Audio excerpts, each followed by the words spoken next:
అధ్యక్షులు అచ్చెన్నాయుడు గారు, శ్రీకాకుళం పార్లమెంట్ సభ్యుడు రామ్మోహన్ నాయుడు గారు జెండా ఊపి ప్రారంభించినటువంటి చంద్రన్న కార్మిక చైతన్య యాత్ర ఈరోజు కదిరి నియోజకవర్గంలోకి రావడం జరిగింది.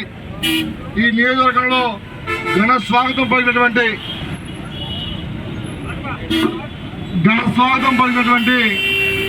కదిరి నియోజకవర్గ టీఎన్డీసీ నాయకులకు, రాష్ట్ర నాయకులు కన్నబాబు గారికి, జిల్లా అధ్యక్షులు నాగభూషణం గారికి, తెలుగుదేశం పార్టీ కుటుంబ సభ్యులకు, కార్మిక లోకాలందరూ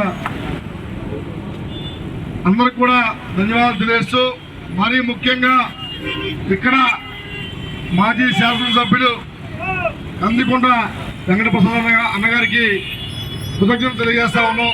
ఇంత చక్కటి కార్యక్రమాలు చెప్పడానికి మాకు అవకాశం కల్పించేందుకు ధన్యవాదాలు తెలియజేస్తా ఉన్నాం. ఏదైతే మేము టెక్కల్లో యాత్ర ప్రారంభించామో అన్ని చోట్ల కూడా కార్మిక నాయకుల్ని, కార్మిక సంఘాలని, కార్మికుల్ని కలుస్తూ కదిరి నియోజకవర్గంగా రావడం జరిగింది. ఈ రాష్ట్రంలో జగన్మోహన్ అధికారంలోకి వచ్చిన దగ్గర నుంచి కార్మిక కష్టాలు వర్ణాతీతంగా ఉన్నాయి. భవన నిర్మాణ కార్మికులు ఇవాళ 42 లక్షల మంది రోడ్డును పట్టారు. అన్నమూరం ఈరోజు రాష్ట్రం దాపురించింది.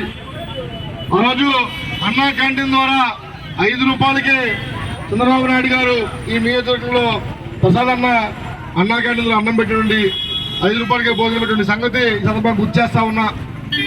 అన్నా పేరు అంటే మనకు గుర్తొచ్చేసరికి నందమూరి తారక రామారావు గారు తెలుగు ప్రజల ఆత్మగౌరవ ప్రతీకలు అంటే ఆయన పేరు అన్నా అని ఉందని చెప్పి ఆ క్యాంటీన్ ఆపడం ఎంతమంది కష్టం చెప్పి ఒకసారి జగన్మోహన్ రెడ్డిని అడుగుతూ ఉన్నా. నిజంగా నీకు కార్మికుల పట్ల, పేద ప్రజల పట్ల చిత్తశుద్ధి ఉంటే, ప్రేమ ఆప్యాయతలు ఉంటే ఎందుకని అన్నా క్యాంటీన్ మూసావు? నువ్వు నీ పేరు పెట్టుకోవచ్చుగా. అన్ని పథకాలకి జగనన్న పథకం అని చెప్పి పెట్టుకున్నావు పేరు, లేదా మీ అయ్యి పేరు పెట్టుకోవచ్చుగా వైఎస్ఆర్ పేరు. మరి ఎందుకని నువ్వు అన్నా క్యాంటీన్ని తీసావని చెప్పి నేను ఈ సందర్భంగా జగన్మోహన్ రెడ్డి అడుగుతూ ఉన్నా. ఈ రాష్ట్రంలో కార్మిక వర్గం అంతా కూడా మీ వల్ల అష్ట కష్టాలు పడుతూ ఉన్నారు. ఆటో కార్మికులందరూ కూడా, డ్రైవర్లందరూ కూడా 10,000 రూపాయలు వాహనమిత్రం ఇస్తా అని చెప్పి ముద్దులు పెడితే మురిసిపోయి మేము అందరం కూడా నీకు ఓట్లేసి గెలిపించాం. ఆ రోజు ఈరోజు ఏం చేస్తా ఉన్నావు? ఆ రోజు ఏ విధంగా ముద్దులు పెట్టావో ఆ విధంగా వాళ్ళు గుర్తులు గుర్తా ఉన్నావు. ఇవాళ ఈరోజు ఈ రాష్ట్రంలో 12 లక్షల మంది ఆటో డ్రైవర్లు ఉంటే కేవలం 2,50,000 మంది మాత్రమే 10,000 ఇచ్చి మిగతా అన్న దగ్గర సంవత్సరానికి 1,10,000 దొబ్బుతా ఉన్నాము. ఒక డీజిల్ రూపంలోనే 70,000 దొబ్బేస్తా ఉన్నాం. అదేవిధంగా ఏదైతే ఈ అపరాధ రుసుములు ఫైన్లు ఉన్నాయో ఆ ఫైన్ ద్వారా గతంలో 100 రూపాయలు ఫైన్ వల్ల మినిమం 1000 రూపాయలు అయిపోయింది. ఫైన్ ద్వారా డబ్బులు దొబ్బేస్తా ఉన్నాం.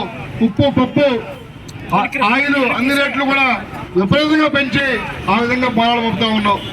భవన నిర్మాణ సంక్షేమ బోర్డుని నిర్వీర్యం చేసావు. అందులో 2 కోట్లు నీ అమ్మ మొగుడు సొమ్ములాగా దోచేసావు నువ్వు. ఆ డబ్బు ఎవరిది? నీ బాబు గారి డబ్బు కాదు, నీ తాత డబ్బు కాదు.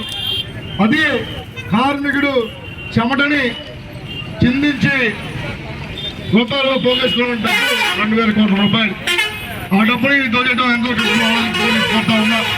మున్సిపల్ ఎంప్లాయీస్, అంగన్వాడీలు, ఆశా వర్కర్లు, ప్రతి ఒక్క కార్మికుడి వల్ల ఆందోళన చెందుతూ ఉన్నారు. మొన్నటిదాకా అంగన్వాడీలు మహిళలు 42 రోజుల పాటు పోరాటం చేస్తే వాళ్ళు ఉద్యోగస్తులే కాదన్నావు. ఒకసారేమో ఎస్మా ప్రయోగిస్తా అన్నావు. ఉద్యోగస్తులు కానప్పుడు నువ్వు ఎస్మా ప్రయోగిస్తావు.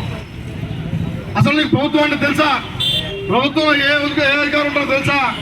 ఏమి తిని నువ్వు మా కర్మ కొద్ది నువ్వు దాపురించావని చెప్పి నేను చెప్తా ఉన్నా. ఈరోజు ఈ రాష్ట్రంలో ఒక దుర్మార్గుడు పాల్గొడుతూ ఉంది.